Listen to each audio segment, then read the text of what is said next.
Да, меня зовут Владимир Елисеев, я преподаю хинди частным образом. Преподаю его, так как прожил в этой стране, и отдельно подчеркну, что преподаю именно разговорный хинди. Да, не для того, чтобы люди читали какие-то произведения, написанные на хинди, а для того, чтобы они могли общаться на хинди, общаться с носителями, общаться удаленно, общаться в процессе путешествия и получать позитивный опыт от общения, скажем так. Да? Поэтому те методики, которые я использую, о которых буду сегодня говорить, они нацелены в первую очередь на общение и, в принципе, универсальны. Да? То есть здесь мы будем говорить о восприятии речи на слух на примере хинди, но те методы, про которые я буду рассказывать, они могут быть использованы в изучении любого языка для того, чтобы дальше на нем общаться, для разговорных навыков. Мой опыт преподавания показал, что практика, она важнее теории, как раз если мы хотим общаться. И в связи с этим моя презентация, которую я уже провожу на самом деле не первый раз, она теперь немножко перестроена. И поэтому, собственно, у нас не просто презентация, а мастер-класс, да, как и было заявлено. Мы с вами, хотя нас, может быть, не так много, попробуем попрактиковать сразу. И для этого, сейчас мы допустим презентацию. Да. Но для того, чтобы все-таки как-то начать там взаимодействовать, нужно вот обратить внимание на этот слайд и понять, что когда мы взаимодействуем с кем-то, общаемся, у нас есть как луковица. Вот то сообщение, которое нам пытается донести кто-то, с кем мы разговариваем, оно имеет несколько уровней. И вот как практика, она важнее, чем теория, так и место действия, участники действия, они важнее, чем то сообщение, которое они говорят. Потому что в зависимости от контекста может поменяться то, о чем идет речь. Да, и существуют уровни, где происходит общение, кто участник коммуникации, да, как происходит коммуникация, да, там люди рассерженные или наоборот они дружелюбные, в зависимости от этого смысл того, о чем они говорят, он очень сильно может поменяться. Следующее, почему, да, идет речь о том или ином вопросе, да, о том, о чем говорится. И только в конце мы можем уже изучать что. Вот те методики, которые популярны в основном в России, да, грамматико-переводной метод, он нацелен на ответ на вопрос «что?». Да, и вот когда мы читаем текст, нам нужен перевод, нам нужно понять, что это слово означает, что это предложение означает. Но если мы опустим все предыдущие шаги, смысла в этом не будет никакого. Потому что одно и то же слово можно сказать с абсолютно разной эмоцией, в абсолютно разном контексте, и смысл его может поменяться диаметральным образом. С одной стороны. А с другой стороны, мы можем понять, что, да, даже не владея иностранным языком. Мы можем понять смысл слов даже без перевода, понимая контекст и ситуацию. И вот сейчас мы с вами этот фокус, как оно работает, сможем посмотреть на практике. Но для того, чтобы это получилось, мне нужен кто-то, с кем бы мы могли это попробовать сделать. Кто готов поучаствовать в нашей лабораторной работе? Да. Да, тогда я вам сейчас микрофон дам. Остальные тоже могут помогать, да? Я не знаю. Вот, замечательно. Это как раз и хорошо. Это как раз то, что нужно. Потому что тот язык, о котором я буду сейчас рассказывать, он на самом деле универсален. Да? То есть вот это вот где, кто, как и почему, оно вне, собственно, самого языка, самих слов. Так, сейчас мы переключимся на наше аудио. Итак, значит, возвращаясь только к тому слайду, чтобы вам было понятно, я буду немножко вашим гидом, потому что иначе это может быть вам сложно. Мы сейчас прослушаем вместе с вами аудио и попробуем вот на эти вопросы, которые на слайде у меня обозначены, на них поотвечать. Да? То есть, где происходит эта коммуникация, кто ее участник, как она происходит, почему и, собственно, о чем они говорят. नमस्ते। नमस्ते। आप दिल्ली से हैं? जी नहीं, मैं लंदन से हूँ। और आप? मैं दिल्ली से हूँ। आप ठीक हैं? जी हाँ, लेकिन मैं थका हूँ। हाँ, मैं भी बहुत थका हूँ. Очень короткий диалог. Итак, первый вопрос. Где он происходит? Как вы думаете? Ну, где-то в помещении, поскольку тихо. Как раз наоборот. Давайте еще раз переслушаем. Как раз не тихо. Послушайте на задний фон. Что сзади? नमस्ते. नमस्ते. आप दिल्ली से हैं? जी नहीं, मैं लंदन से हूँ. और आप? मैं दिल्ली से हूँ. Слышите фон? Ну, в транспорте. Нет, В это транспорте. не улица. Если бы это была улица, вы бы услышали бегание машин, крики какие-то, ну, если это базарная улица. Конечно, нет, это не улица. Где же это происходит? Давайте. Уже лучше, но в аэропорту, опять же, давайте представим себе аэропорт. Какие звуки вы бы слышали в аэропорту? Объявление. Правильно, объявления, тележки, которые едут туда-сюда, переговаривающиеся пассажиры, да, то есть здесь это не аэропорт, но уже близко. А в самолете? Правильно, это самолет, это гул двигателя самолета, и можно слышать, что они находятся в самолете. नमस्ते. Это आप здравствуйте. दिल्ली? Слышите, да, теперь? И вот интересно, что когда я со своими студентами начинал, они не понимают этого вопроса, они даже не понимают этого вопроса, как это где, потому что они смотрят, что. Они пытаются, наш ум, да, я расскажу потом, как это устроено, он пытается понять, что люди говорят. Да, важен смысл, в первую очередь, это наша привычка, устоявшаяся привычка. Но поняв, где происходит диалог, мы уже узнаем очень много, не понимая слов абсолютно. Ну вот я догадалась. Поскольку он говорит медленно, Мгм. так, чтобы все понимали, это значит дикция, которая определяет там правила, пристегнитесь. Нет, Не знаю, самолет. нет. Вы же слышите, там диалог, там двое участников. Знакомиться просто. Вот, это же уже верно. Но здесь пока, как, почему они, вот знакомство это что? Это почему? Ну а пока рано туда убегать. Нам нужно сначала понять следующий вопрос. Да? Кто? Кто у нас участник? И как раз видите, если всего один человек говорит, то тогда да, это диктор какой-то объявляет. Но в диалоге участвуют двое. Значит, это два человека, это не просто объявление в самолете. Да? И мы по голосам, да, то есть не потому, опять же, что люди говорят, а с каким тембром они говорят, мы можем понять, это мужчина, женщина, это взрослый человек или это ребенок. Да? И если это взрослый человек или там женщина, даже потому, как люди говорят, как, да, уже следующий уровень, мы можем понять приблизительно себе, нарисовать образ этого человека. Это просто дворник, это учитель, это бизнесмен. Из манеры общения, из манеры скорости речи, как люди ставят паузу между словами, мы можем понять даже социальный статус. Давайте попробуем на этот вопрос ответить. Кто вот эти двое, которые у нас летят в самолете? Хотя, в принципе, вот как раз контекст, да, уже говорит о том, что люди, летящие в самолете, вряд ли будут дворниками, как минимум, да, то есть у них, ну, как бы они обычно на самолетах, хотя дворники разные бывают, опять же. Так, попробуем. नमस्ते. आप दिल्ली से हैं? जी नहीं, मैं लंदन से हूँ. और आप? मैं दिल्ली से हूँ. आप ठीक हैं? जी हाँ, लेकिन मैं थका हूँ. हाँ, मैं भी बहुत थका हूँ. Так. Что вы можете сказать об этих двоих? Есть у вас идеи?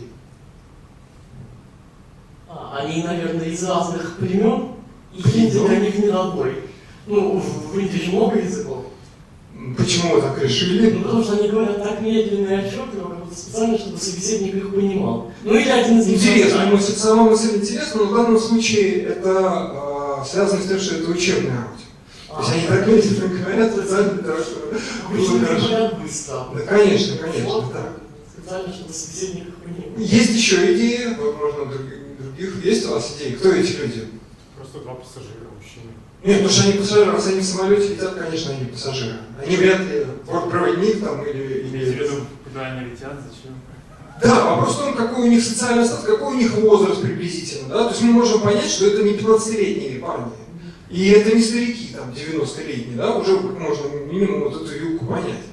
Скорее всего, бизнесмены среднего возраста, Вот. кто-то помладше по голосу. Да, то есть один чуть старше, другой чуть младше, ну и вилка где-то, да, скажем, 25-50, грубо говоря. Да? Вот у нас уже некий образ появляется тех, кого мы слышим. Конечно, если бы было видео, да, вот, собственно, тоже как вариант, это было бы проще. То здесь как раз в этом практика и есть, да, что мы на слух пытаемся понять, что за ситуация, кто, как они говорят. И как раз далее уже почему.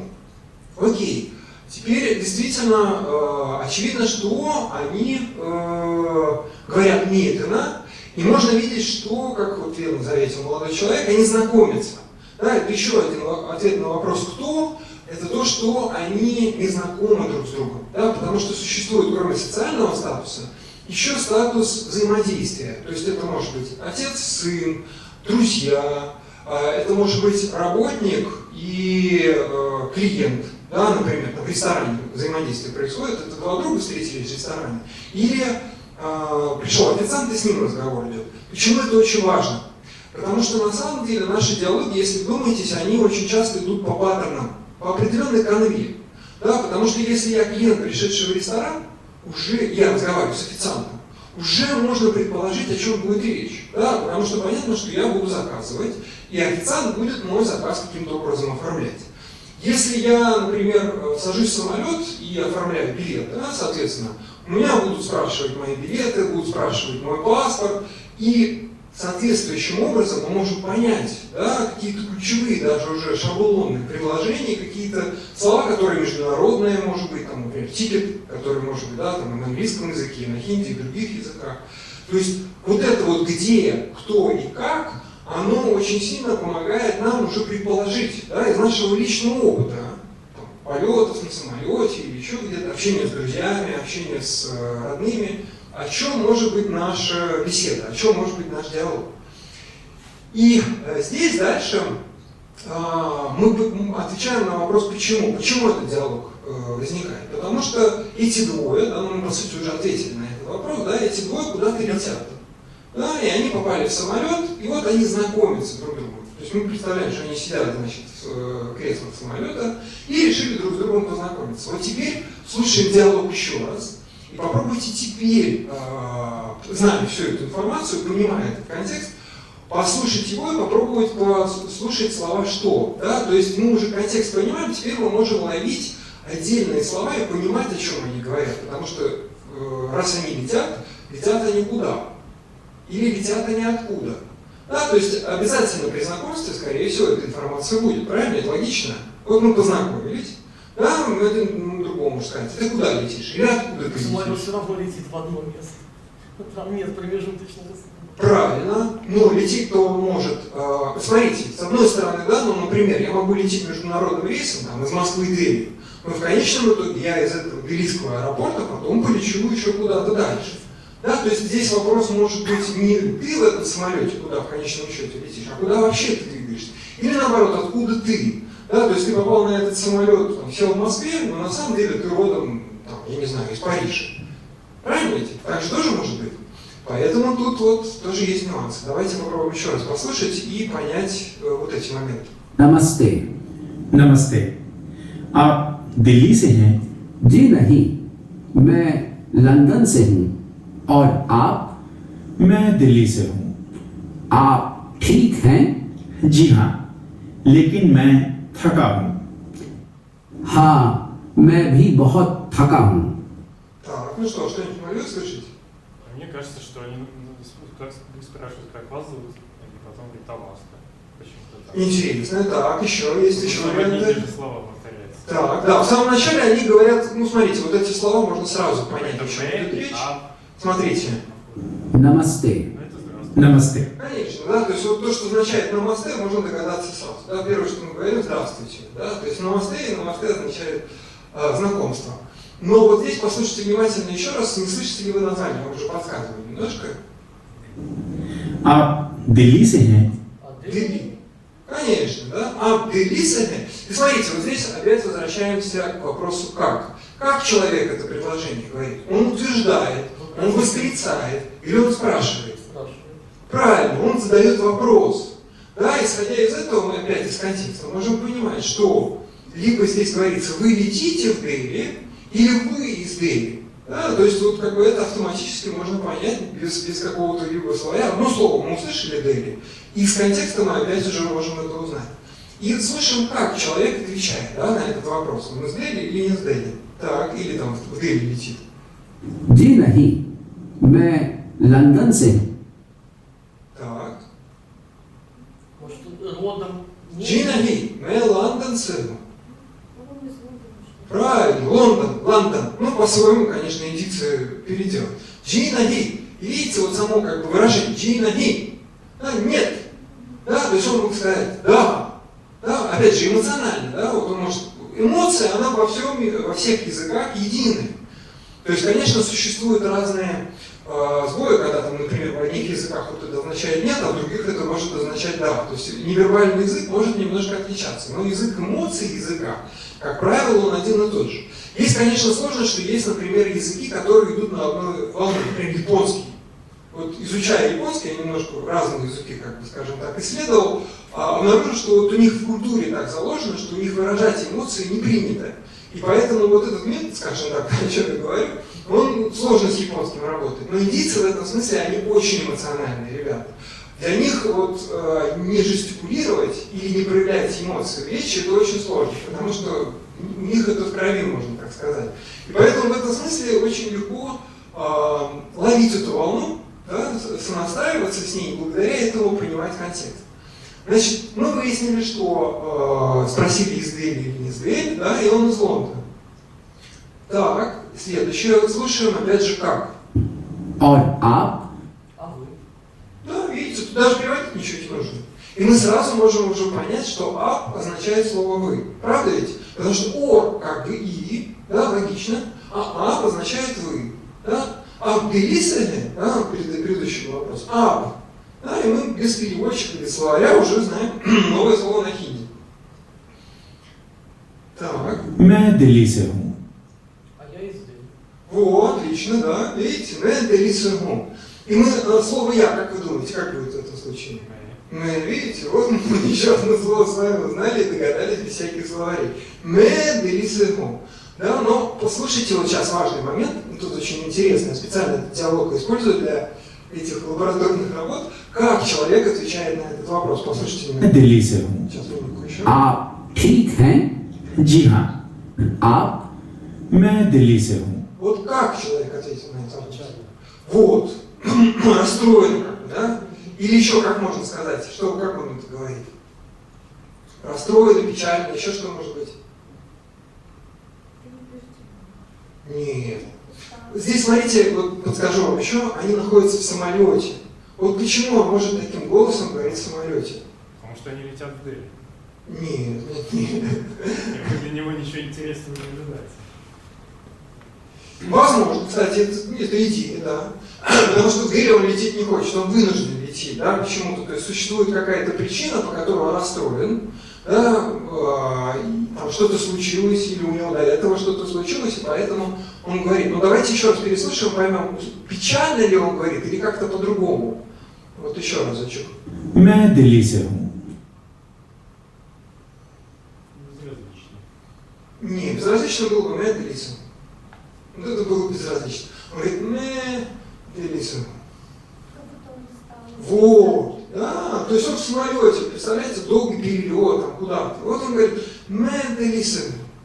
И тот его сразу задает вопрос. В связи с этим я вам немножко подсказываю. आप ठीक हैं? Тихо. Что это может быть за вопрос?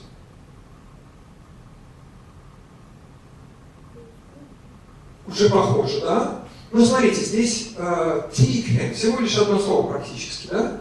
Контекст вы уловили. Важно, конечно, что вы можете уловить контекст вот за счет того, о чем рассказываю. Мы не всегда можем поймать четкое слово, но мы можем таким образом угадать контекст. Контекст вы верно уловили, но тут смысл немножко другой. Тихо.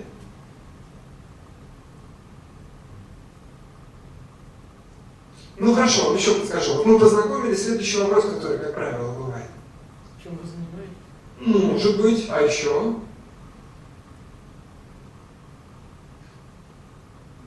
Зачем быть? Хорошо. А вот два друга встретились, например, да, вот они не виделись какое-то время, вот они встречаются, привет, привет, и дальше? Как дела? Вот, да. То есть следующий вопрос часто, который, да, как дела или как вы себя чувствуете? Да, и здесь, по сути, этот же вопрос, да, аптике, но здесь есть еще такая штука, что в хинди, в русском языке мы так немножко не говорим, а в хинди это нормально, когда вопрос задается таким образом. Вы в порядке? Да, то То есть тик означает окей, как бы, ну, можно так перевести. Вы в порядке, не правда ли? Вот это вот неправда, это еще из санскрита, это очень древняя форма задавать такой вопрос. Да, вы как, в порядке? आप ठीक हैं? И вот послушайте сейчас ответ, да, опять же, на не то, что человек говорит, а как он говорит. जी हाँ, लेकिन मैं थका हूँ। Так себе, наверное. Первый. Первая часть, вот как он отвечает? Нет, да, Так себе, наверное. так, еще варианты.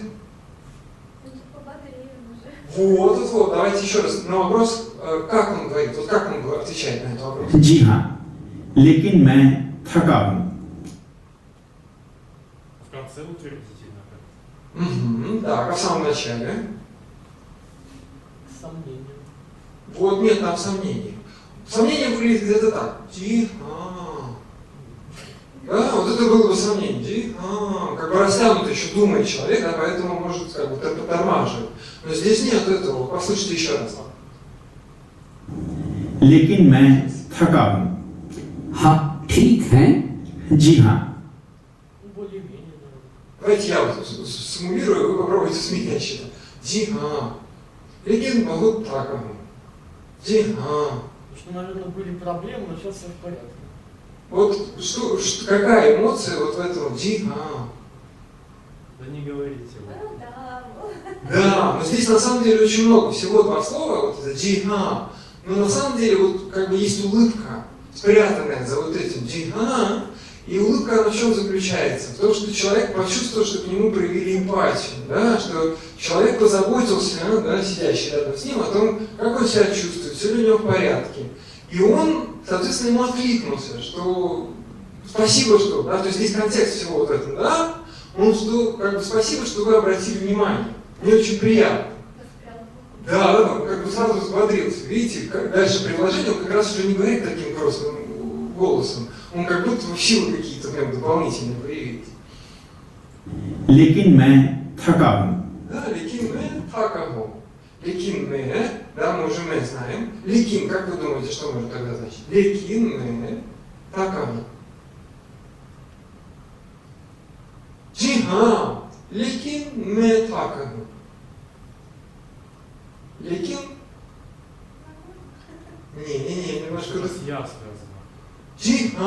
Лекин мэ такаго. Вот как мы говорим вот это лекин в русском языке. Вот это вот выражение, оно у нас тоже вот именно такую эмоцию делает. Лекин? Лекин? Такаго. Не догадаетесь? Но это вообще арабское слово само по себе, вот это лекин. В хинде большой суд разных языков, из-за того, что там и санскрит, и английский. В данном случае лекин это из арабского языка. Лекин, да, то есть вот как бы, да, но, лекин, да, как бы я в порядке, но есть как бы определенные обстоятельства. И, соответственно, можно понять, что такое такаго, потому что мы на этот вопрос уже ответили. Ну, я устал. Так означает я уставший. Лекин мэ такаго.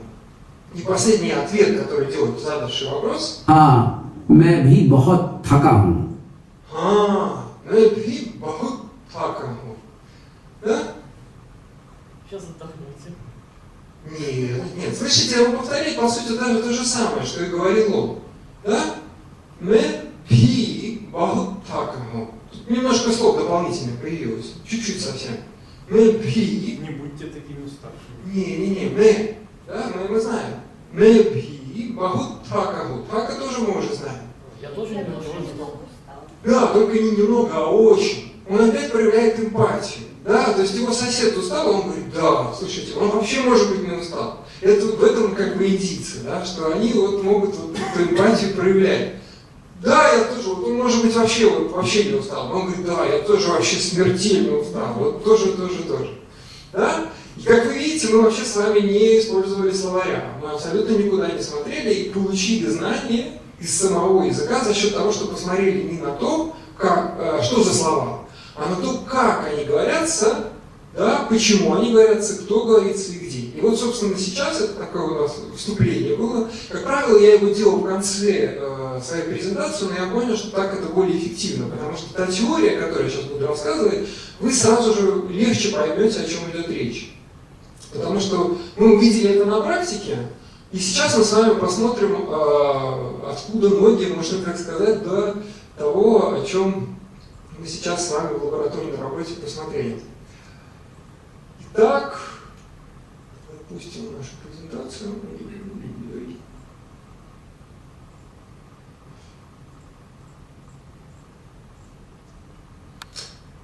Значит, первое, о чем нужно сказать, это что для того, чтобы нам овладеть разговорной речью вообще, да, чтобы свободно и легко общаться, существуют ключевые важные параметры, чтобы этого достичь. Первое, это нам нужно достигнуть определенной скорости. Скорости и восприятия речи, да, восприятия на слух ее, и также выражение речи. Да, то есть нам нужно легко говорить то, о чем мы хотим сказать на иностранном языке. Это отдельная сложная вещь, во-первых, и при этом это делать как вербально, так и невербально. Да, то есть нам вот этот невербальный язык, язык жестов, язык эмоций тоже очень важен для достижения взаимопонимания. И как раз, да, логически следующий вопрос – это владение невербальным языком. Да, то, как люди говорят, какие жесты они делают, какое выражение лица, какой тембр голоса, да, и почему они делают интонации в том или ином месте. И связано это и с эмоциями, которые они испытывают, с одной стороны, а с другой стороны связано со структурой языка.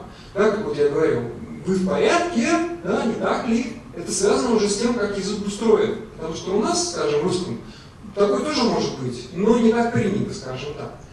И следующая часть – это умение понимания через контекст. Так вот мы сейчас с вами небольшое путешествие совершили, да, на самолете. Вот это отдельный навык, которому нужно отдельно учиться для того, чтобы это делать на лету. Да, чтобы вот на ходу можно было понимать, о чем человек говорит, что он хотел сказать, и обнаруживать благодаря этому навыку новые слова без словарей, без перевода. И здесь важно, так, вперед забегая, что как только мы переключаемся на свой собственный язык, на родной язык я имею в виду, скорость мы теряем. Поэтому для того, чтобы достичь скорости, я отдельно сейчас это расскажу, нам нужно начать думать на иностранном языке. Да, чтобы достичь уровня fluent, свободное владение, нам нужно достичь того, что мы не переводим иностранную речь туда-обратно, потому что на этом мы теряем огромное количество скорости. Итак, ключевые способы для того, чтобы достичь вот этих вот навыков. Каким образом это происходит? И это в начале как бы слайд, мы к нему еще вернемся, я его буду раскрывать сейчас по ходу презентации. Первое, нам нужно услышать то, что нам говорят. И услышать, очистив себя, скажем так, от нашего внутреннего диалога, от наших внутренних эмоций, внутренних переживаний. Мы должны не через призму текущего внутреннего момента, да, а через призму того, что снаружи нас происходит. Потому что если этого не произойдет, мы можем не слышать, что это происходит в самолете. Да? Вот мы не услышали в самом начале. Такое часто с моими студентами происходит. Я услышал, но думал, что это технические какие-то подспорья. Вот, видите, опять же, да, тоже может быть. Опять, почему это происходит? Потому что у вас есть свой собственный опыт. Да? И исходя из этого опыта, ваш этот опыт, он может вас, с одной стороны, он может нам помогать, а с другой стороны, он может нас вводить в путаницу. Да? То есть мы можем воспринимать некорректно, не так, как оно есть в реальной ситуации. И здесь вот первое, что нужно сделать, это остановить внутренний диалог, что очень сложно. Да? Чистым взором, чистым слухом услышать то, о чем он говорит. Следующий шаг, который является, ну, такой, как это говорят, лакмусовой бумажкой от того, что вы действительно услышали, это быть способным полностью повторить то, что вы услышали. Да, может быть, не весь диалог сразу, хотя бы по предложениям, но если вы не можете от начала до конца предложения повторить, это значит, что вы его до конца не услышали. Это отдельная техника, я про нее сейчас отдельно расскажу. Да, причем здесь важно еще повторить не просто что, а с той же самой интонацией, с теми же самыми паузами, ну, как я вам это показывал. Да? Потому что если мы меняем эмоциональную составляющую, мы меняем вот эту скорость или меняем паузу внутри этого предложения, смысл может поменяться. Да? То есть одно дело, я говорю, लेकिन мы такому. Да? Я скажу джиха, лекин мы такому. Чувствуете разницу? Да? Вроде то же самое сказал. А смысл, то есть контекст уже начинает меняться. Следующее, это исходя из этого, когда мы смогли это повторить, нам нужно понять смысл, уловить саму идею, а не сами слова. Не что, а как раз в целом контекст. Почему человек говорит, что он хотел бы сказать. Это вопрос, это утверждение. Да? И в итоге мы должны перефразировать услышанное, в идеале даже просто на том же самом языке. Да? То есть мы изучаем хинди, мы ту же самую мысль с теми же выражениями, просто другими словами, если мы уже достигли соответствующего уровня. Если нет, то тогда можем переводить на русский язык. И для того, чтобы понять, как с этим работать, я вам расскажу про современные, с одной стороны, методики, а с другой стороны, очень древние методики, которые используются в Индии уже тысячелетия, можно сказать, но и в Европе, скажем так, я так думаю, и у нас они очень мало что знают. Я все дело в том, что в том числе изучаю санскрит, начав обучавшийся как раз в Индии, и изучая древние тексты, нахожу там или тут жемчужины, да, древней мудрости, которые используют для обучения и для использования различных методик. Значит, вот это шлока из Катха Упанишад, это очень древний текст, который рассказывает о том, как устроено наше мировосприятие. Я не буду саму шлоку читать, чтобы нам времени не терять. Идея в чем?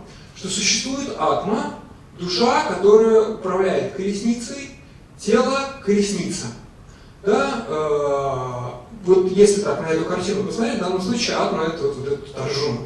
Да? То есть это иллюстрация из Махабхараты, скажем так, вот герой Арджуна. Тело – это вот колесница. Существует будхи – это интеллект. Управляет этой колесницей с помощью мана, эмоционального интеллекта, вожжами. Да, то есть вот у нас есть Кришна, возничий, да, и вот у него в руках вожжи, которыми он управляет лошадьми. Органы чувств, да, то есть зрение, слух, вкус – это кони, а объекты восприятия – это путь. Соединение атмы, души, органов чувств и мана, эмоционального интеллекта есть наслаждающийся. Но, вот это очень важно, если будхи потеряет свою связь с маном, эмоциональным интеллектом, тогда органы чувств выйдут из-под контроля, подобно диким лошадям. Что это означает? Что если вот этот возничий, он отпустит свои вожжи, да, он не будет управлять этими лошадьми, органами чувств, то тогда кони, наши органы чувств, они несут нас куда хотят. Можно так по-русски перевести, что мы теряем чувство времени, места, пространства. Мы полностью ушли в себя, в самоанализ какой-то, в какой-то внутренний диалог. И когда мы это делаем, когда мы через себя что-то делаем, мы можем вообще не понимать, что происходит вокруг нас. Об этом речь в этом тексте. Но если будхи постоянно держат свою связь с маном, эмоциональным интеллектом, да, то есть вот вообще вот этот термин эмоциональный интеллект, он современный, но фактически он очень древний. Я отдельно расскажу еще дополнительно, что такое ман. Можно сказать так, если так, чтобы вам было понятно приблизительно, это как правое и левое полушарие. Да? То есть есть то, чем мы анализируем, а есть то, чем мы ощущаем. Ну, как мы с вами отвечали на вопрос «как?». Да? Мы не можем интеллектом ответить на вопрос «человек устал или не устал?». Нам нужно это почувствовать. И для этого мы используем вот этот самый эмоциональный интеллект, чтобы почувствовать, как человек говорит. Не что он говорит, а как он говорит. Тогда органы чувств послушны, подобно послушным коням. Да, то есть нам важно не терять вот эту связь с реальностью, и чтобы наш интеллект, он не засыпал, можно так сказать, не уходил в состояние сна, чувствовал реальность, как она есть. И если изобразить вот в виде такой, опять же, луковицы, да, то существуют вот соответствующие уровни. То есть есть душа, есть будхи интеллект, который управляет маной, эмоциональным умом, и есть органы чувств.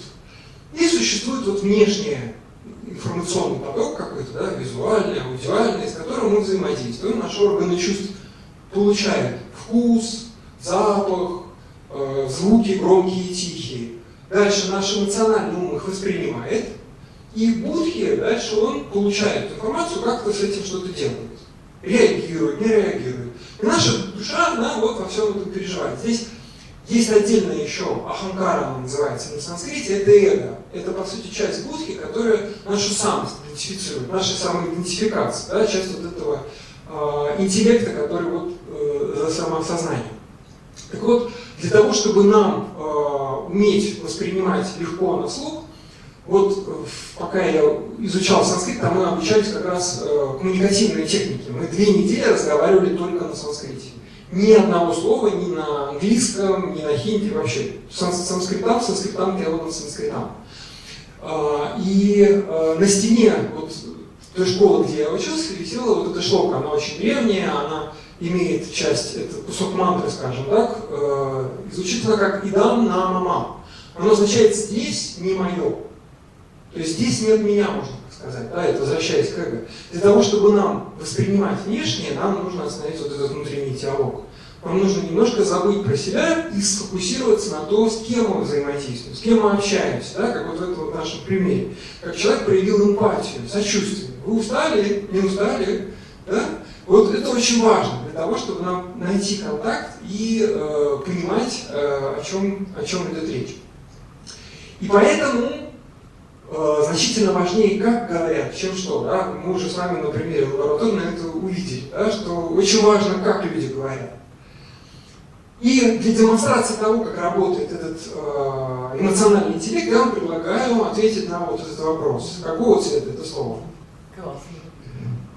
Так, есть еще варианты. Зеленый, да. Вообще, на самом деле, это тест трупа. И здесь можно видеть, что вот когда мы читаем, да, работает наш интеллект. Когда мы смотрим на цвет, да, работает наш эмоциональный интеллект. И я не знаю, насколько правда, неправда, этот тест использовали для того, чтобы ловить шпионов или разведчиков. Да, то есть в тот момент, когда человеку задают этот вопрос, у него происходит когнитивный диссонанс, да, написано одно, а цвет другой. И он встает в ступор. Да, потому что внутри нас вот эти два будхима, да, наш эмоциональный интеллект и интеллект, они начинают друг с другом синхронизироваться, они пытаются понять, что же происходит. И происходит нестыковка. Вот смотрите, вот вы почувствовали какую-то паузу, да, задержку, когда вы отвечали на этот вопрос. А теперь еще раз попробуем тест только с другим словом. Смотрите. Я думаю, что здесь проблем нет никаких. Да, потому что это слово вы прочитать не можете. Оно на арабском. Ну, может быть, кто-то знает? Да, ну вот видите, у кого-то знает, соответственно, у него может быть эта пауза быть. Да? То есть вот мы шпиона уже поймали, видите, с вами. Я могу прочитать, но не знаю, какой цвет это означает. Нила означает синий. Это на самом деле, вот этот шрифт, как в арабском, он используется в урду, который, по сути, тот же самый хинди. Да? После того, как Индию разделили на Индию и Пакистан, стало 2 языка, по сути, да? Хинди и урду. И в урду вместо деванагари, который используется, ну, как вы видели в предыдущих шлок, да, там шрифт деванагари, на урду используется арабский шрифт. Только там вроде не ли. Ну, там есть диалекты. На самом деле, вот на хинди это нила. Да, то есть нила, вот это долго. Я так получил 4 года арабский даже учу, поэтому мне в этом смысле немножко было проще. Я использовал урду в учебнике тоже, когда изучал хинди. Это было помогает. Но видите, как я и говорю, мы можем четко почувствовать эту разницу, да, между интеллектом и эмоциональным интеллектом. И почему это так важно? Потому что если мы по-другому подходим к речи, то восприятие работает по-другому. И вот здесь 2 цикла по тому, как происходит восприятие через будхи. Да, это, по сути, грамматика переводной метод, которым у нас учили, учат и стараются учить. О нем я отдельно еще расскажу. И то, как восприятие может быть по-другому. Значит, если мы идем через будхи, вот у нас есть фраза, произнесенная на иностранном языке, как мы с вами диалог сейчас слышали. Дальше грамматика переводной метод говорит, потому что нам нужно понять слова и понять грамматику. Исходя из этого мы переводим то, что мы поняли, да, те слова, эту грамматику на родную речь. Да, это все делает интеллект, вот этот будхи. Интерпретация перевода, понимание смысла. Раз мы перевели, мы теперь можем понять, о чем же идет речь. И только после этого, может быть, потому что бывает, что даже переведя все вроде бы перевели, понять невозможно. Да, то есть все слова вроде понятны, грамматика вся понятна, а что человек хотел сказать, неизвестно. Люди пытаются интуитивно, да, то есть интуицию включают и пытаются, ну, как бы догадаться, что же хотел сказать участник коммуникации. И вот мой опыт показывает, опять же, с моими студентами, что, как правило, не работает эта интуиция. Оказывается, что смысл был совсем другой. И если по-другому к этому вопросу подойти, да, что вот у нас есть опять фраза, и мы слушаем то, как произносится фраза. Да, вот как вот эти вот когда, кто. Если мы прямо видим человека, да, то мы прямо понимаем, как человек устал, он радостный, быстро он говорит, медленно он говорит. Мы пытаемся понять эмоции. Да, эмоции, вот этот вот прелесть вот этого эмоционального интеллекта, что язык эмоций, он, как я говорил ранее, интернациональный, он вне языков, как вот цвета. Да? Красный язык, он может называться разными, он может быть лал, он может быть там red, род, да? Но по сути речь будет об одном и том же. Нам достаточно увидеть этот цвет, мы знаем, что это он. И с эмоциями точно такая же история. Есть, опять же, некий культурный контекст. В разных культурах эмоции может быть принято выражать немножко по-другому. Вот как бы есть такая штука. Но по большей части мы можем их уловить. И следующая часть это вот это повторение, зеркалирование или попугайничание и эмпатия. Да? Нам нужно посочувствовать, сонастроиться с этими эмоциями. Все это мы делаем не анализировать. Самое сложное здесь не думать. Потому что наша привычка, да, вот из школы, там люди 4 года, 5 лет изучают иностранный язык, у них есть уже устоявшаяся привычка перевода, перевести слова, слушать, что люди говорят, а не то, как они говорят. И вот переучиться достаточно сложно. И дальше уже после того, как мы это получили, мы уже пытаемся анализировать. Мы пытаемся поймать пробелы, что мы смогли услышать, а что не смогли услышать, что мы смогли распознать, да, с точки зрения эмоций, а что мы не смогли распознать. Нам нужно вот это вот вычленить, понять, да, какая информация дошла, какая нет. И мы пытаемся эти пробелы достроить. Вот как мы с вами сейчас в лаборатории, да, вот «мэ такагу». Вот слово «мэ» мы уже узнали, а «такагу» это уже что-то неизвестное. Но из контекста, из того, как человек говорит, мы можем этот пробел достроить. Да? Это как пазл, в котором вот кусочка одного не хватает, и мы из самого вот этой картины, да, можем понять, какой же именно кусочек не хватает. Почему здесь Дели в этом предложении? Почему человек говорит уставшим голосом? Да? Мы можем отвечать на эти вопросы, исходя из контекста. И если вот важный еще момент, здесь вот я прошлый не сказал слайд, что когда мы с вами идем через этот, Будхи, по сути, общается сам с собой. Да, когда мы через интеллект пытаемся чужую речь, через вот этот грамматико-переводной метод, этот метод предназначен для чтения, он не предназначен для разговорной речи, для общения. Вот когда мы читаем, вот этот метод работает замечательно. Да, потому что у нас есть время, можно спокойно проанализировать, открыть словарь. В живой речи это невозможно, ни о какой скорости нет возможности, а то, что словарь достать, тоже опять же нет. И процесса обучения новому вот в этом цикле его нет. Мы здесь ничему новому не учимся. Да? В отличие от того цикла второго, про который я рассказываю, потому что ман учится воспринимать и воспроизводить речь. Когда мы зеркалируем и эмоции, и то, как люди говорят, мы как раз учимся этим звукам, этой скорости. Не только что люди говорят, да, но и как они это говорят. Синхронизируемся. И за счет этого процесс восприятия и обучения очень сильно улучшается и ускоряется. И будхи в то же время, да, учатся новому, достраивая пазл. То есть будхи как раз тоже нужен здесь, но он нужен для того, чтобы мы могли его достроить, включить фантазию. Чему, к сожалению, школа нас не учит. Не учит догадаться, достроить вот эту вот комбинацию того, чего не хватает. Не почувствовать, как предыдущий, да, и проинтуичить, что же человек хотел сказать, а понять из контекста и достроить этот пазл самостоятельно из здравого смысла. Где же найти эту скорость, да, для того, чтобы мы легко и спокойно могли общаться? Как я говорил раньше, нам нужно отказаться от внутреннего диалога, и нам нужно сконцентрироваться полностью на вот этом вот эмоциональном интеллекте, стать, можно сказать, полностью слухом. И что здесь может быть, если вот углубляясь дальше, да, вот в эту эмоциональную часть, у нас существует то, как люди говорят с точки зрения эмоций. Есть еще скорость речи, да, темп, с какой скоростью они говорят. Есть важные вот эти паузы и акценты.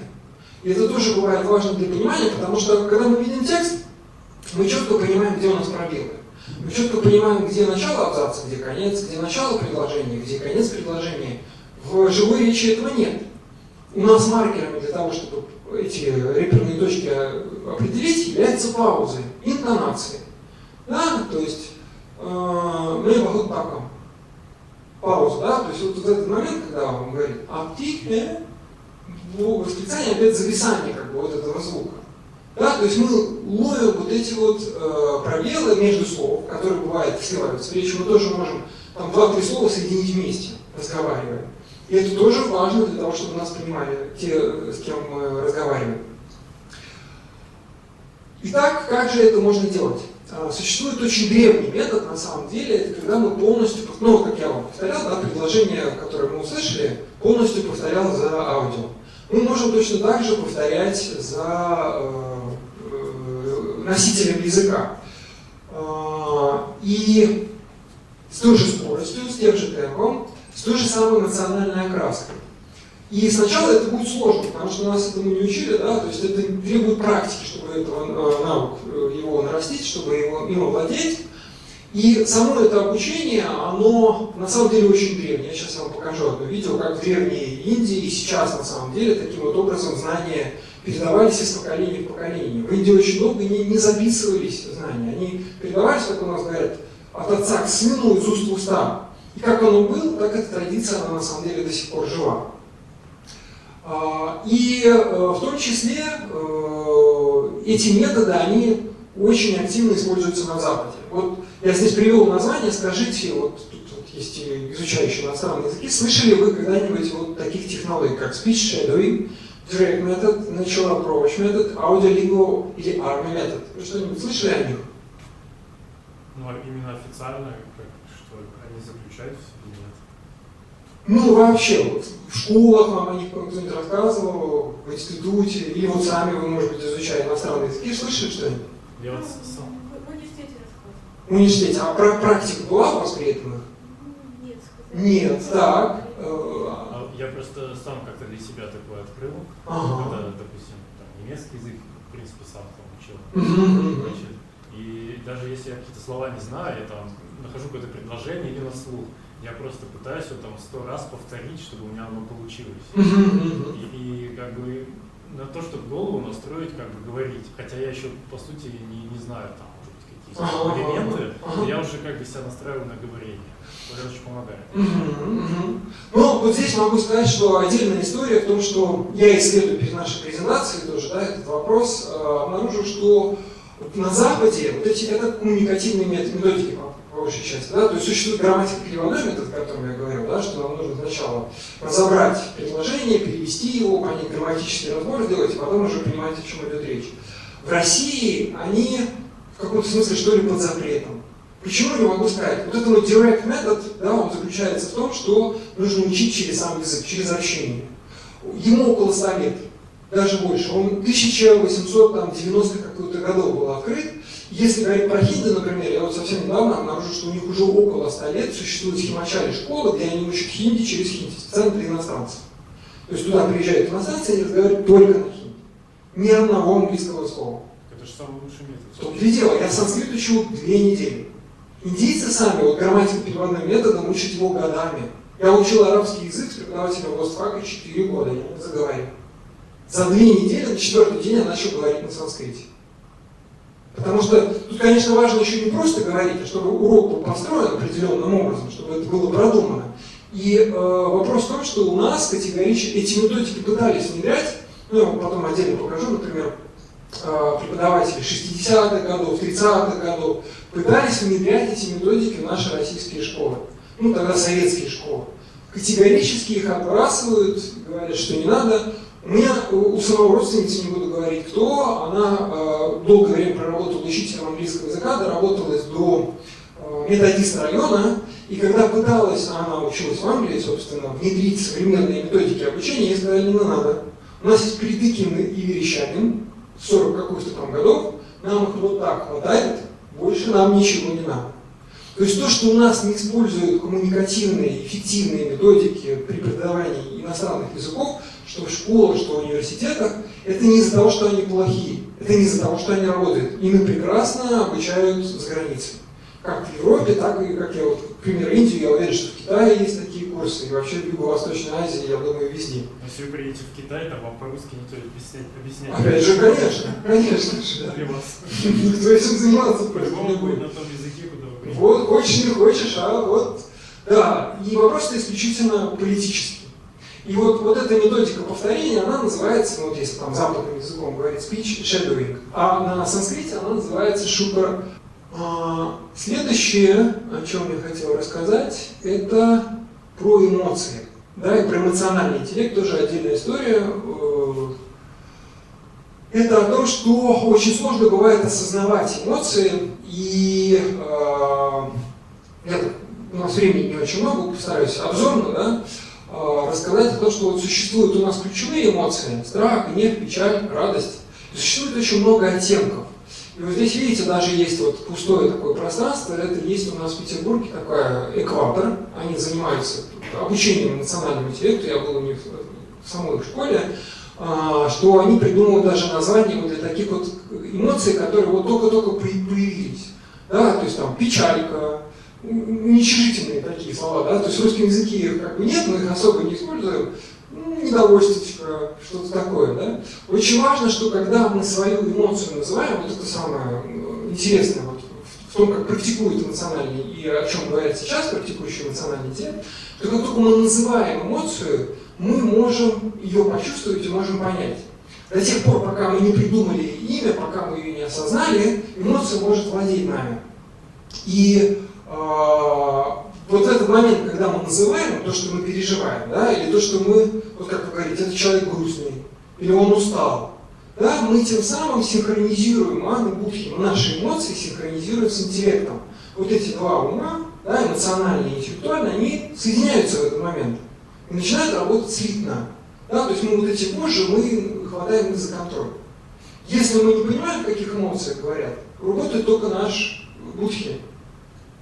Поэтому вот это осознание и маркирование, да, то есть назвать, может быть, у вас будут какие-то свои слова, да, но вот это наиболее, причем я вам сейчас следующий слайд покажу, вот градация здесь одна, а вот на английском языке можно увидеть, например, более, да, так, цветовой еще, да, более детализирован. То есть осознание эмоций, их обозначение, оно очень помогает нам понять и помогает как раз, опять же, повторять. Вот мы услышали, с какой эмоцией человек говорит. Мы можем, с одной стороны, повторить это предложение с этой же эмоцией, попробовать, потом попробовать эту же эмоцию, может быть, выразить какими-то другими словами. Следующее, вот об этом тоже в учебниках не узнаете, это индийские знания, это понятие панчакоши. Вы, кстати, знаете, что матрешка это на самом деле не русская игрушка? Знаете об этом, нет? Да, это японская игрушка, которая к нам попала на ярмарке, и на самом деле вот эта вот история про панчакоши, явно она в Японии через буддизм там и появилась. Потому что одно находится в другом, да, то есть существует наше тело физическое, вот этот вот уровень совсем маленький, анна майя коша, так называемый, анна это вообще еда на санскрите. Да, следующее существует прана майя коша, прана энергия, да, как оболочка, мана майя коша, да, это вот тело как раз вот этого мана, эмоциональное тело. Существует вигьяна на майя коша, да, или виджнана, по-разному эту букву можно читать на санскрите, вигьяна или виджнана. Это оболочка знания, оболочка вот этого самого будхи. И существует ананда майя коша, да, ананда означает блаженство, то, что находится уже за этими оболочками. И понимание того, что вот эти, это, собственно, вот, информация об этих телах, она, видите, я упоминание здесь написал в Тайтири Упанишада. Я не стал здесь с нами цитаты приводить, потому что там очень большой текст про каждую из этих кош, как они устроены. Важно понимать, что с точки зрения древних они есть, и они полностью сочетаются с вот этим знанием предыдущим, да, про то, что есть наша душа, которая взаимодействует через тело, с нашими эмоциями и с нашим будхи. То есть мы можем таким образом понимать, на каком уровне, да, вот как вот этот слоеный пирог, как вот эта луковица в самом начале показал, где, кто, когда, почему. Мы взаимодействовать можем на разных уровнях. Не только на интеллектуальном, но и на эмоциональном, на уровне чувств, да, ощущений. Об этом, собственно, речь. Да? То есть знание того, что они есть, помогает нам это понять. Еще одна концепция, тоже из древних текстов, о 5 состояниях сознания. существует йога-сутра Патанджали, может быть, слышали, вообще посвященным йоге очень много текстов, но самый такой известный, самый распространенный это йога-сутра Патанджали. Йога-сутра это, собственно, текст, посвященный йоге, а Патанджали это вот автор. И вот эта цитата, здесь внизу она, «Шикта мунха вишикта экаграм нирудхамиди читася». Это Вьяса, который комментарий уже сделал к этому тексту. И здесь существует 5 состояний. Кшипта. Кшипта означает бросать. Да, это обезьянье, можно так сказать, ум ребенка, да, который вот одно схватил, другое бросил, он неустойчивый. Да, он как бы не может сфокусироваться, не может сконцентрироваться. Следующий мудха. Очень медлительный, тугодум такой. Да? Мудха означает как бы тормоз, можно так сказать, да? Тупой, ослиный ум, когда это можно, например, какой-то взрослый человек, у которого есть своя точка зрения, он не готов ее менять. Да? Например, как иллюстрация такая может быть. Вот он какие бы доводы ему не приводил, как бы логично ты ему не пытался объяснить то, о чем ты хочешь сказать, он не будет слушать, у него есть своя точка зрения, она одна, другая как бы вообще не существует. Викшипта, ум бабочки, да, это уже более устойчивое состояние сознания, но еще не абсолютно сосредоточенное. Следующее – экогра. Эко означает один, агра – схватить. Да? То есть сфокусированное можно по-русски перевести. Это состояние аиста или цапли. Ну, вы можете себе представить птицу, которой в воде нужно поймать рыбу. Да? Ну, или там лягушку. Вот нужно полностью сфокусироваться на текущем моменте для того, чтобы в нужный момент совершить соответствующие действия. И виродха, отрешенность, вот лотос, да, цветок лотоса, это когда человек уже ушел в такое состояние осознанности, что он может даже не концентрироваться, но он полностью здесь и сейчас. Да, он полностью в моменте. Почему очень важно понимать эти состояния? Это важно для того, чтобы вы понимали, с каким человеком вы говорите, да, опять же, как происходит коммуникация, какой это человек, какому уровню сознания. Потому что если это уровень викшипта, да, уровень бабочки, то вы можете на одной волне, скажем так, разговаривать, о разных темах можете говорить. И скорость речи, то, как вы взаимодействуете, будет одним. Если вы разговариваете с ребенком, да, например, то речь, взаимодействие, оно будет по-другому. С одной стороны, то есть это, если говорить про внешнее, да, то нам важно понимать, в каком состоянии находится тот человек, с которым мы говорим. Но с другой стороны, важно понимать, в каком состоянии находимся мы сами. Определить, да, вот мы на каком из этих уровней. И они могут меняться, да, в связи с какой-то ситуацией. Понимаете, да? То есть в одном ситуации, в одном состоянии может быть, в другой ситуации может быть, в другом состоянии. И вот здесь еще есть пометки раджас, тамас, саттва, да, это различные гуны, так называемые, качества. Раджас означает пестрый, яркий, тамас означает темный, а саттва означает чистый. Да, соответственно. Так, только я не до конца шло дочитал, впереди слайд строчкой бхумая. Бхуми означает земля. Да, то есть вот нирудхам идти читтася бхумая. Читта означает, собственно, сознание. Читтася означает сознание, в смысле, как родительного падежа, кого чего. Бхумая, ну то есть состояние, можно так перевести. Да, и, соответственно, нам для того, чтобы сонастроиться, вот этот пример тоже из другого текста, это Чанаки Нити, Чанаки Пандита, Джала Бинду Нипатена Крамаша Пурьяте Гата, Сахиту Сарвавигханам Хармася Чадханася Ча.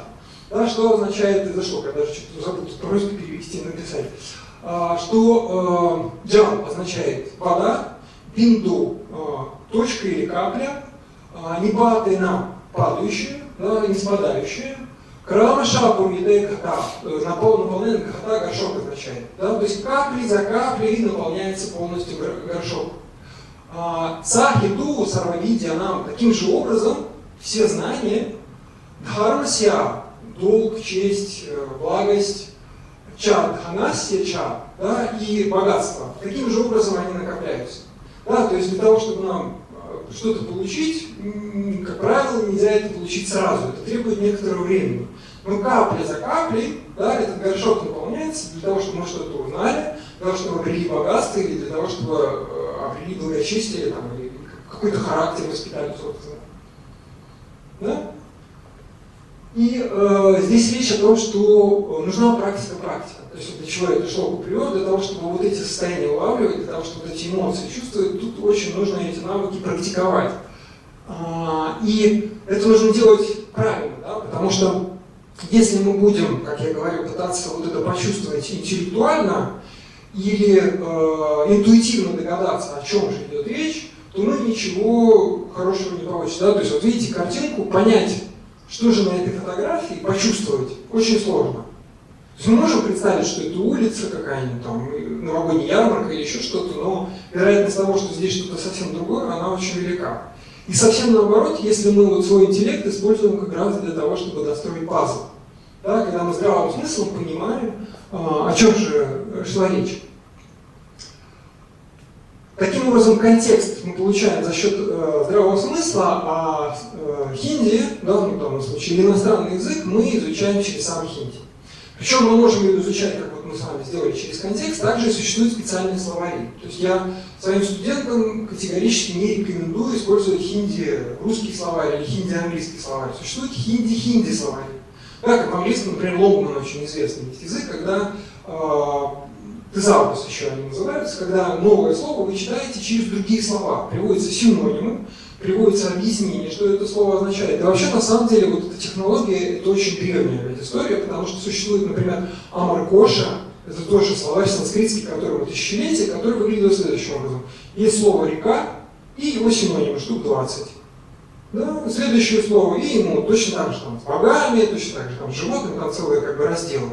Да, когда не перевод дается, а перевод дается, например, синонимы. В хинди, конечно, в этом смысле синонимов очень много, а в санскрите еще больше. То есть, например, если мы с вами в электронный словарь сейчас залезем, для одного слова «вода» существует около 200 синонимов в санскрите. То же самое для слова «огонь». Да, поэтому грамматико-переводным методом учить санскрит невозможно. Какое вам слово «огонь» в тексте или в речи попадется из этих 200, вероятность, просто вы понимаете, очень большая. Но если мы смотрим через контекст, если мы смотрим, почему здесь должно быть это слово, мы можем понять, о чем идет речь.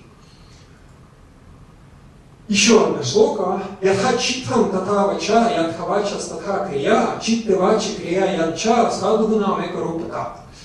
Да, каково сознание читта, да, вот у нас слово было уже. Ядха читтам тата вача. Вача означает речь. Каково сознание, таково и речь. Ядха вача статха крия. Какова речь, таково и действие. Да, то есть как человек думает, как он говорит, так он и действует. Читте вачи крия янча, садхунам эка рупата. Читта, да, то есть сознание, вачи, речь, крия янча, садхунам эка рупата. Сознание, речь, действие благом, садху, да, вот садхунам, эка рупата, они едины. Когда человек синхронизирован, он говорит то, что он думает, выражает те эмоции, в которых он находится, и то сознание, читта, это еще душа. Да, то есть он не противоречит своей душе, можно так сказать, не кривит душой, по-русски мы говорим, то тогда это все сливается в единый поток. Тогда все становится на свои места, можно так сказать. Да, и возвращаясь к вот тому слайду, о котором мы в самом начале говорили, да, можно увидеть, как вот эти методики, да, вот эти вот знания древние, они сюда ложатся. Что для того, чтобы вот понять смысл, да, вот мы повторили то, что мы услышали, для того, чтобы понять вот этот контекст, понять, о чем говорится, не перевести, может быть, но понять эту речь, очень важно обратить на эмоцию, обратить на то, в каком состоянии человек говорит, почему он это говорит. Исходя из этого, мы можем достроить те кусочки пазла, которые нам непонятны. То, чего мы, может быть, услышали и смогли повторить, но не смогли понять, потому что у нас слов не хватает, или грамматики, может быть. Так. Ну, здесь, это раньше у меня было начало презентации, я вам хотел показать еще одно видео, может быть, сколько у нас, время еще есть, отлично. Но прежде чем видео, я вам хочу еще показать, наверное, по поводу того, насколько вот эти коммуникативные методики, они существуют, и как, да, это тоже с практической точки зрения может быть особо интересно, как они у нас внедрялись и как, и что с этим получилось. Во-первых, я нашел, например, вот следующий труд, да, это Беляев Борис Васильевич, насколько я помню, это очерки, видите, по психологии обучения иностранным языкам.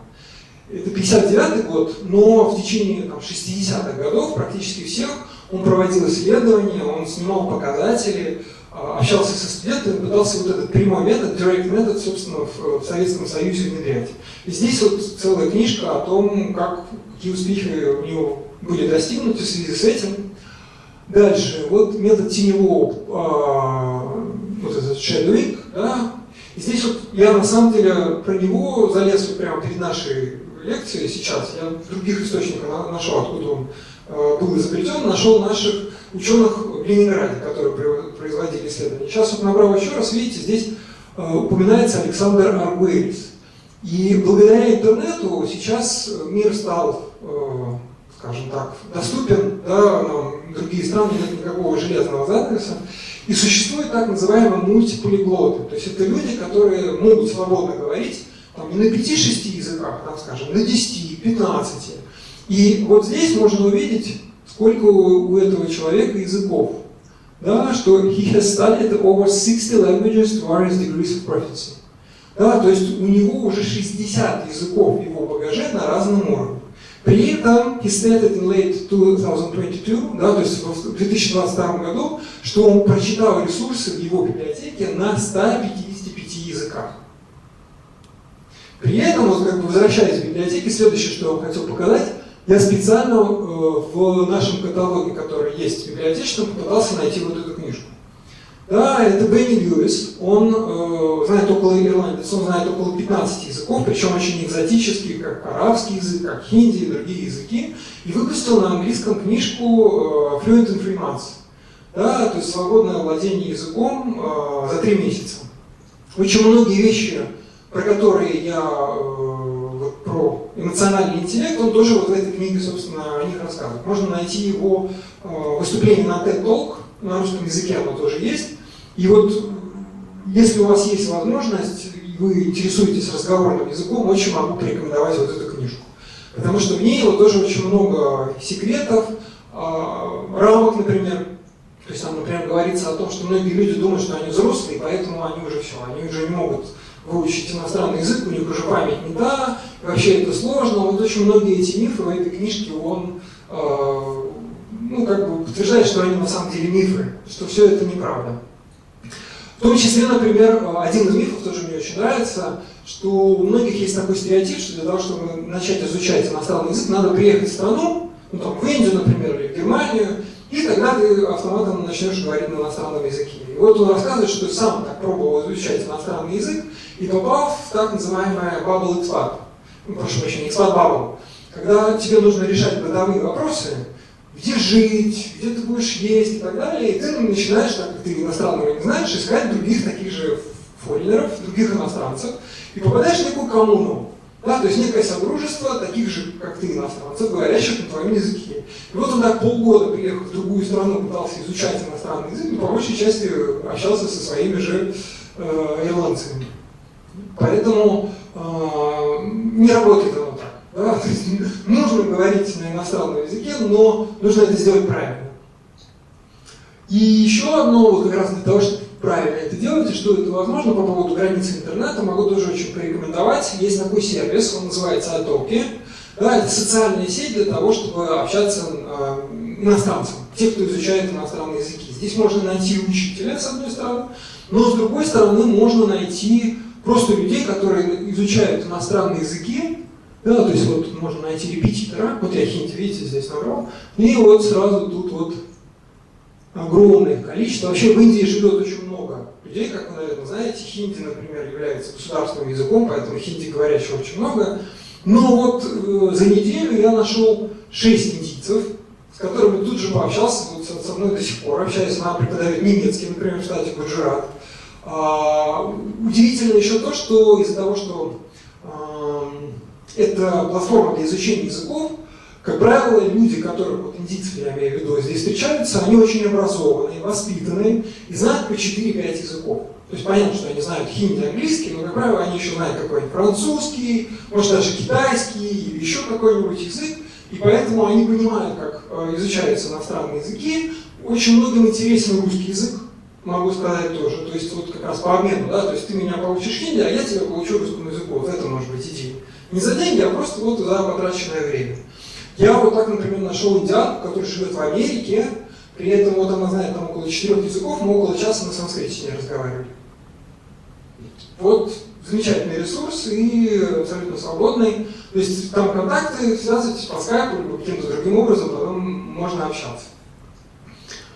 Вот. Да. Ну, возвращаясь все-таки к презентации, у нас там еще немножко времени есть, чтобы ну, такую точку как бы поставить. Вот эта часть, она была раньше у меня в самом начале презентации. Вот этот слайд, он, собственно, из учебника хинди для, на самом деле, для всех классов. Практически я смотрю разные учебники, и везде на первой странице, первый урок, вот похожие есть картинки, в которых говорится, что, вот там сверху написано бхаши, керуп, то есть существует две формы языка. Это мокик бхаша и ликхит бхаша. Да, ликхит бхаша это та, что написано, да, то, что мы читаем и пишем, и мокик бхаша это, собственно, речь, да, живая речь. И они, вот как мы с вами видели, сейчас очень сильно отличаются. И вот если более детально увидеть, почему скорость, да, является очень важным аспектом для того, чтобы нам услышать то, о чем нам говорят, почему оно очень важно для разговорной речи, потому что если мы сравним эти два процесса, как мы читаем и как мы слушаем, то мы можем увидеть, что когда мы читаем, мы это делаем в своем собственном привычном ритме. Да, мы не можем прочитать эту эмоцию, бывает, даже по тексту, если она никак в тексте не обозначена. Когда мы слышим, мы полностью зависим от того, кто говорит и как он это делает. Мы должны быть синхронизированы, когда мы слушаем, и можем быть абсолютно не синхронизированы, когда мы читаем. Вообще, я дополнительно могу сказать, что я был на лекции переводчика-синхрониста. Вот он рассказывал о том, что они прямо как в восточных единоборствах учатся слышать и тут же интерпретировать то, что услышано, чтобы не попасть в лужу. Да, потому что когда они переводят, ну вот он приводил такой пример, что мы стоим перед дверью, и мне человек говорит, что мы сейчас увидим с вами, ему на английский нужно переводить, коллекцию часов. Какие это часы? Это водяные часы, это песчаные часы, это настенные часы. Да? Вот скажешь, что это часы, которые наручные, заходим, а там водяные часы, и все, и ты уже, да, уже перевел неправильно. Поэтому у них, они специально тренируются, есть заготовки. Да, то есть он говорит, вот в этом случае мы, например, говорим, вы увидите часовые механизмы. Да, то есть есть некая другая форма, в которой мы можем мысль передать. И вот они тренируются тем, чтобы не попасть в просак. А они же участвуют синхронисты на очень серьезных переговорах, да, и там случайно не то перевел, и там, политический скандал может быть реально, да, что-то не то сказал, не так поняли, и уже вот могут быть сложности. Поэтому это, конечно, отдельное искусство. Если говорить про внимание, да, это вот как раз про ман, то когда мы читаем, мы его практически не используем. Да? Эмоциональный интеллект у нас практически не, ну, медленно, спокойно это делаем, без особой концентрации. Когда же мы говорим, нам эта концентрация очень нужна. Следующее это голос. Да? Когда мы читаем, чей голос мы слышим?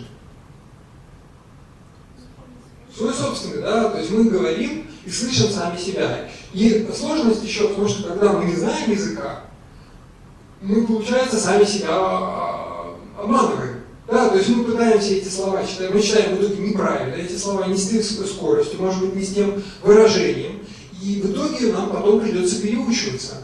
Да, как в Советском Союзе, когда открылся железный занавес, да, и у них было там, I'm from Great Britain, да, вот всякие вот эти вот произношения, неправильная расстановка слов, там, или еще что-нибудь в этом духе. Поэтому, когда мы слушаем и читаем, да, мы можем слышать голоса носителей и слышать то, как они это говорят, и при этом, опять же, если мы слышим разных носителей, что очень полезно, мы можем идентифицировать, и как бы, что это за человек с точки зрения и статуса, и возраста, но бывает даже можем понять, откуда он, потому что, вот, например, в хинди у него огромное количество диалектов, то есть есть, скажем так, канонический хинди, но там около 12-20 там, разных как бы, вариантов, и можно даже понять, из какого места тот человек, потому как он говорит, какие он выражения использует. Ну, как русский язык, да, он же тоже у нас богат, и если человек там из Сибири по-русски говорит, он немножко это делает не так, как человек из Москвы, да, там, или Петербурга, там, Поребрик или Бордел, например, да, как маркеры такие могут быть, по которым мы можем понять, что это за человек и откуда он. Эмоциональная окраска при чтении она вообще отсутствует, а вот когда мы слышим, да, собственно, она наполнена, и мы ее можем использовать, мы ее можем циркулировать. И вот в этом попугайничестве как раз очень важно то, что когда мы проявляем эмпатию, мы быстрее находим отклик, когда мы уже не слушаем, а говорим, да, нас быстрее начинают понимать. Потому что мы говорим на эмоциональном языке той страны, язык, который мы изучаем. Ясность восприятия. Когда мы читаем, как раз она вроде высокая. Да? То есть нам четко видны пробелы, запятые, если они есть, слова, мы видим, как они друг от друга отделены. А вот когда мы слушаем, вот эти вот вещи, они отсутствуют. И слова могут сливаться. Ой, немножко проехала презентация. Я думаю, что не страшно. Контекст. Да, когда мы читаем, у нас может быть текст, но может быть и картинки. Картинки, которые нам помогают понять, там, сказка какая-нибудь, да, представить себе, что это. А когда мы слышим, у нас может быть и мимика, и видеоряд. Как мы вот сейчас видео видим, да, сколько эмоций, сколько выражений лица у главных героев и второстепенных, которые там на заднем фоне, которые тоже вот просто своей мимикой, они как бы комментируют то, что происходит. Возможность обратной связи тоже очень важная вещь, потому что когда мы читаем текст, мы можем, конечно, электронное письмо, может быть, написать автору этого текста, но очень часто бывает, что уже это невозможно. А когда мы общаемся, мы можем задать волшебный вопрос: правильно я понял вас, что? Да, или что вы говорите. То есть коммуникация даже на русском языке бывает, что вроде люди понимают друг друга, а на самом деле один сказал одно, а другой услышал что-то другое.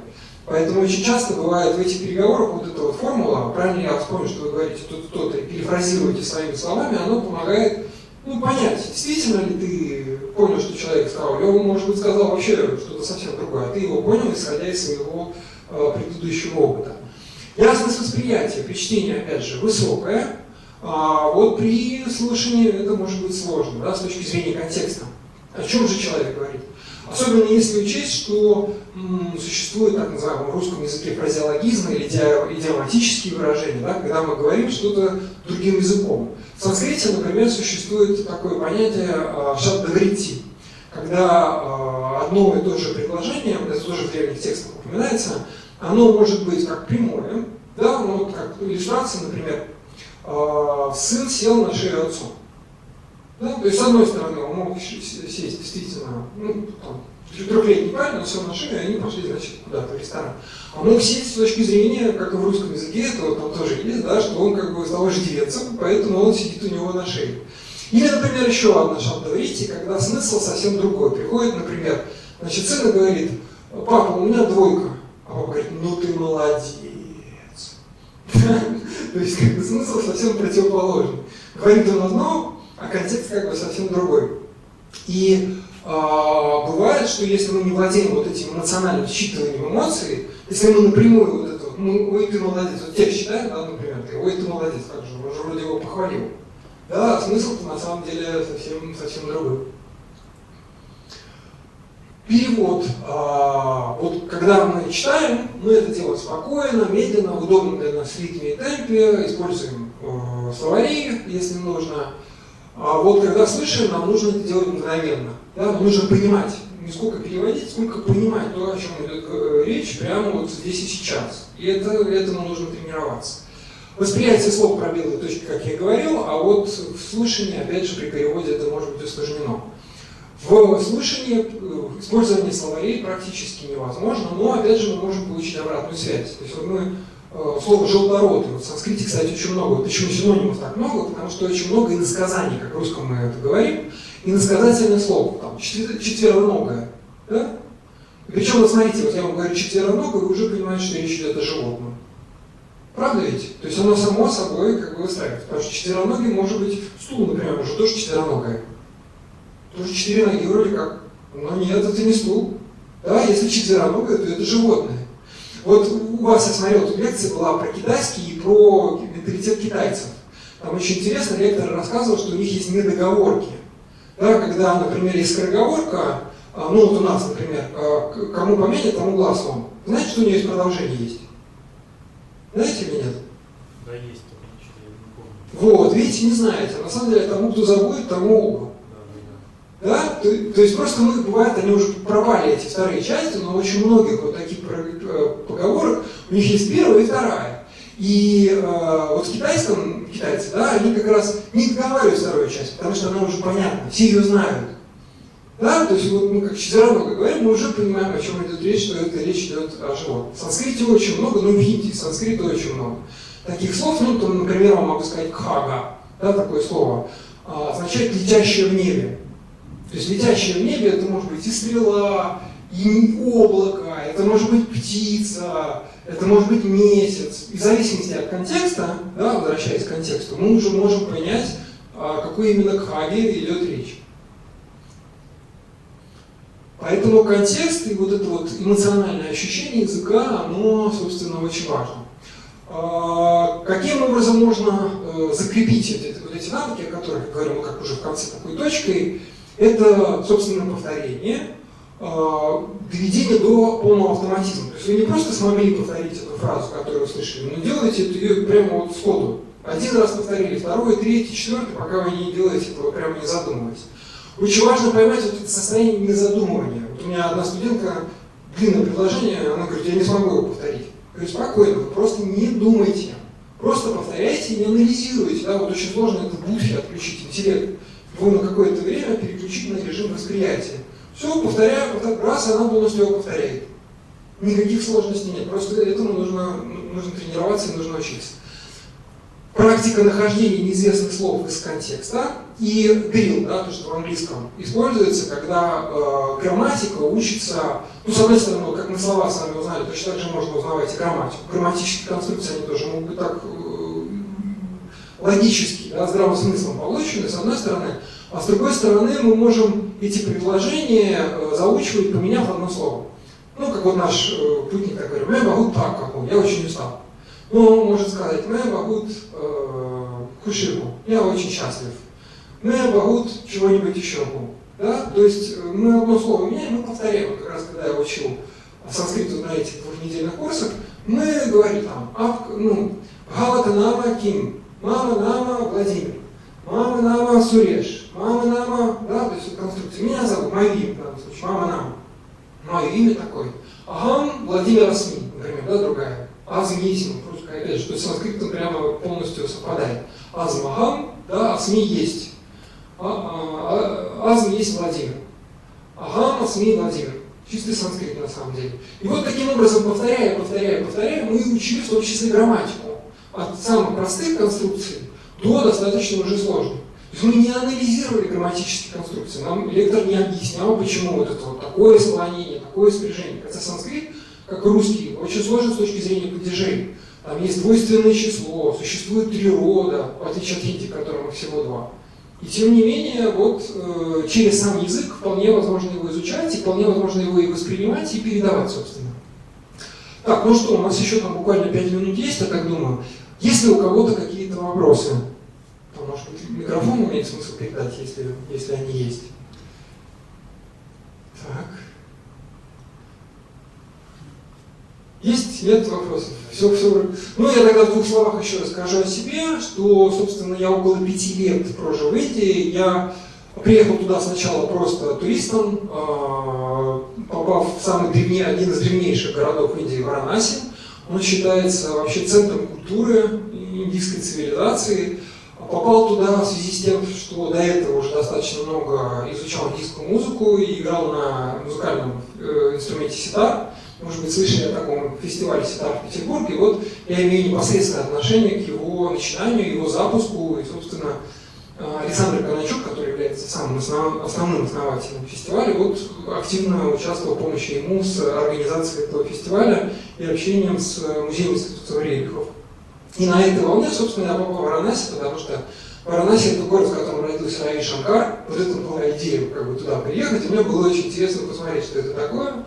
И приехав туда, я понял, что это мой второй дом. До сих пор так думаю. То есть вот я прям понял, что я вот как будто здесь когда-то живу. Вот настолько ощущение. И я после этого туда поехал учиться в вот эту Benares Hindu University. Это один из крупнейших университетов Индии, который там находится. Там огромное количество департаментов. Учился там на менеджера по туризму в итоге. То есть я хотел изучать ситар. Но мне сказали, что мне нужно начальное индийское образование музыкальное. Я сказал, где я начальное индийское музыкальное образование достану. Поэтому попал там на английский курс по управлению туризмом. Будучи при этом айтишником, да, уже 10 лет при этом я был IT-специалистом, в том числе до уезда в Индию, был авторизованным тренером от одной компании, которая у нас здесь 2 года обучал людей со всей страны. Ко мне приезжали в Москву, собственно, по автоматизации документооборота.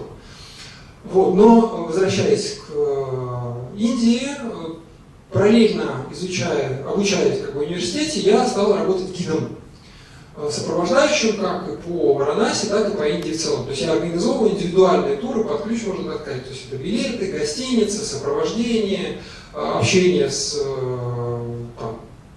людьми, которые в разных ситуациях возникают. И Индия, конечно, в этом смысле мне дала очень большой опыт, потому что она непредсказуема абсолютно. То есть можешь спланировать все, как руководитель проекта в IT, я могу сказать, да, у нас там можно спланировать на полгода проект, начало там, и в конечном итоге сдачу. В Индии вот в этом смысле все может меняться вот буквально вот так. Мне, например, из такой иллюстрации купили билеты, бац, мне звонят и говорят, все, авиакомпания закрыта, ее больше нет. До свидания. Что хотите, говорите. Или нам нужно переехать из одного штата в другой, а говорят, все, никак, забастовка, все дороги перекрыты, люди жгут покрышки, переворачивают машины, извините. Если что, забастовка. Знаете, дождей давно не было, поэтому у людей воды не хватает. И они очень по этому поводу огорчены. Да. И это сплошь и рядом. То есть билет, например, на поезд нужно покупать за 2 месяца. Потому что иначе его просто может не быть. Людей очень много, они все путешествуют. И если ты хочешь быть уверен, что у тебя там есть туристический код, специальные билеты как раз для туристов, тоже как получить, это целая хитрость, но очень часто их может и не быть. Да, поэтому очень, очень большой богатый опыт. После того, как я вернулся из обучения, как раз попал в IT и вел удаленно. То есть я уехал в Индию, но при этом вел большой проект для международной компании в Москве, будучи из Индии, IT-проект, находясь при этом в Индии. Очень тоже интересный опыт, очень сложный, но при этом часовые пояса, вот там, в 11:30 начало рабочего дня у меня получалось, я был на берегу океана в Керале, спокойно пошел, покупался, и после чего можно уже спокойно заниматься сложными технологиями и коммуникацией. Вот, и вернувшись из Индии, я, собственно, активно стараюсь передавать культуру Индии, и для меня преподавание хинди – это как такой мост для того, чтобы люди могли соприкоснуться с культурой Индии, с ее ценностями. И, конечно, у многих есть английский язык, но могу сказать, что вот даже само отношение, когда ты на намасте говоришь hello, или ты вместо hello говоришь намасте индийцу, оно кардинально меняется. Да, потому что у Индии, с Англией особенно, очень давняя история, они 300 лет были колонией, по сути сейчас тоже являются колонией. И это вообще поразительно, то, что до сих пор у них английский как второй государственный язык, как такое вообще может быть. Представляете, у нас там после Второй мировой войны был бы немецкий как второй иностранный язык. Это ему непостижимо. А фактически у них оно так и есть. И удивительно, что английский язык, например, является, ну, скажем, такой барьером для того, чтобы получить престижную работу. Не знаешь английского языка, на хорошую работу тебя просто не возьмут. Хотя это язык интервентов, это язык поработителей, можно так сказать. Но вот до сих пор оно как устроено. И поэтому для индийцев то, что ты говоришь на хинди, пытаешься изучать их культуру, изучать их традиции, потому что то, что ты вегетарианец, например, для них это очень большой показатель. Общение происходит совсем на другом уровне и на другие темы, можно так сказать. И вот, как возвращаясь к санскриту, вот, могу сказать, что лучше учить сначала хинди, потом санскрит. Да, потому что те учебники, которые есть у нас по санскриту, они построены как раз на вот этом грамматико-переводном методе. Они говорят о том, что язык это мертвый, хотя это неправда. Есть и фильмы даже на санскрите, есть журналы, есть люди, которые свободно общаются на санскрите. И благодаря знанию санскрита можно получить доступ к очень древним знаниям. Да, вот как древнекитайские существуют тексты, их огромное количество трактатов, так и огромное количество трактатов на санскрите. И есть книги двуязычные, да, то есть есть санскрит на английский переводы, но переводы на английский по разным причинам, они, как правило, искажены. А вот как раз санскрит-хинди, там вот очень многое можно найти и понять. Потому что очень многие слова, опять же, они и там используются, да, то есть в некоторых южных языках, например, южноиндийских, малаялам или тамиль, там около 50%, 60% это санскритские слова до сих пор, собственно. Поэтому хинди в этом смысле это такая дверь или мост для того, чтобы соприкоснуться с культурой Индии, с ее традицией и историей. Спасибо вам большое, был рад вас видеть. До новых встреч. Спасибо и тебе.